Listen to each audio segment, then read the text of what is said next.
السلام عليكم ورحمة الله وبركاته. مباراة الأهلي والزمالك.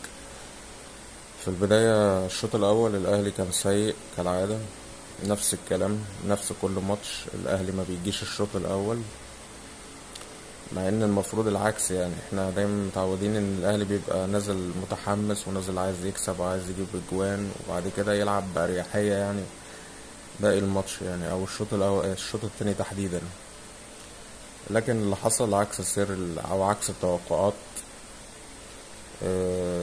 عدي الدباغ بلغة الكرة كده لبس ياسين مرعي ضربة جزاء.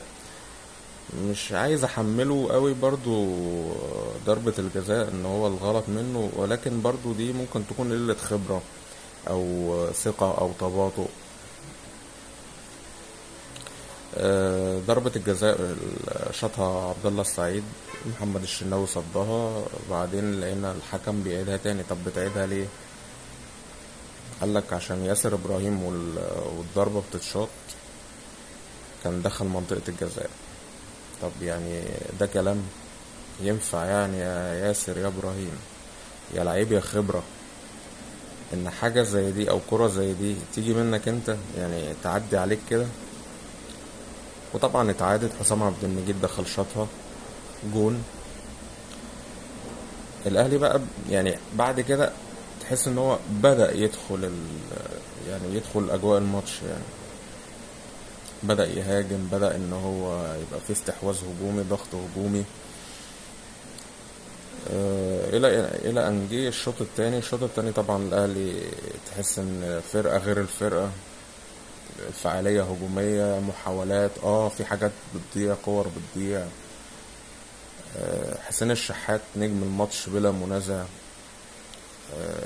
الماتشات الكبيره دي بتاعته، هو كان موفق جدا. يعني في الفتره اللي لعبها دي عمل كل حاجه في الكوره، يعني جاب جون حلو قوي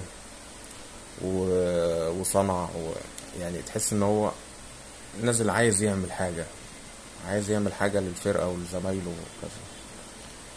عمر كمال، انت يعني جات لك فرصة عمرك، مش هقول لك انفراد، ده يعني انت والجون قدامك ومفيش حد ضاغط عليك وباصص وشايف، يعني حط الكورة، يعني انت ايه مشكلتك؟ يعني مش فاهم.